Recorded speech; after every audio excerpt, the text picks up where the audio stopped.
So where then do we stand? If you hate this movie, I'm with you. If you love this movie, I'm right there with you too. So let's add it up and try to give this film credit where credit is due. Better M, better knives, better gravestones? Better bulldogs.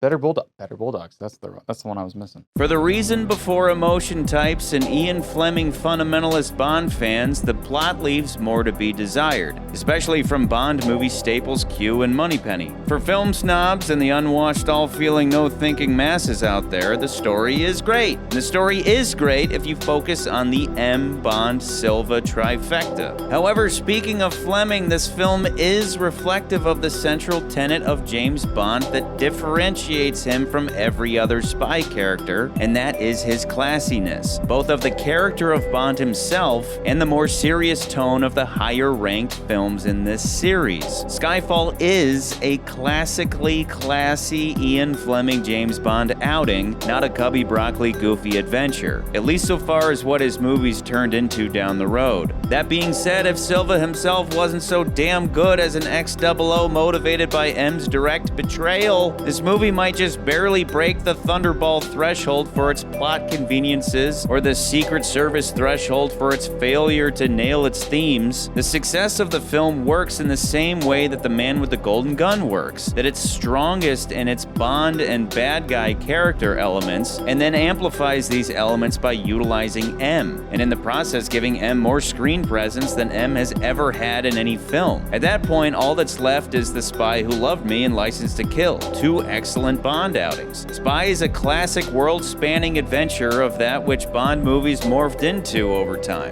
with the single-dimensional bad guy who does bad things because he's bad that climaxes with a dramatic countdown to global destruction that Bond outsmarts at the last second. Classic 60s and 70s Bond. License to Kill is an excellent action revenge movie, but the reason we placed it below Connery's Golden 2 is simply because it lacks that essential Bond classiness. A Corona, as McCurdy put it, not a shaken vodka martini. If you can accept the contrived plot for what it is, it's difficult to not elevate Skyfall above these two films because of its think piece elements specific to the character of Bond, as opposed to the fun and adventurous popcorn-munching crowd pleasers of the past whose function in cinemas has been taken over by the Mission Impossible movies. Bottom line is that the core elements of this film that work simply outclass anything that Dalton or Moore ever did, showcasing what Bond movies at their fullest potential should be like, taking Bond and his world as seriously as Ian Fleming would. This movie delivers Bond's character in all of his usual bells and whistles, as well as the best rendition of his shadow, and beautifully wraps up a 3-film relationship with Judi Dench's M. And it does all of these things with class. But as for the upper top 10, it's flawed enough that it can't break the higher echelon of Connery and Campbell's powerhouses. It's top 5, but the bottom of the top 5. I think at this point, fellas, I think we're all in agreement. I think putting it at number 5, within the top 10, but not within the top 3 is more than fair. Mm-hmm.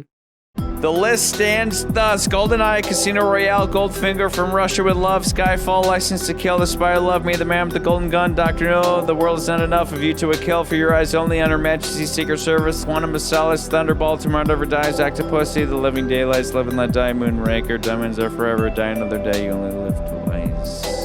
I think that's fair, dudes. I think that number 5 is pretty fair for a movie like Skyfall that is especially in a first viewing, exceptional and exciting. And for general audiences, they love it, even though Bond fans might have problems with it that your general audience might not.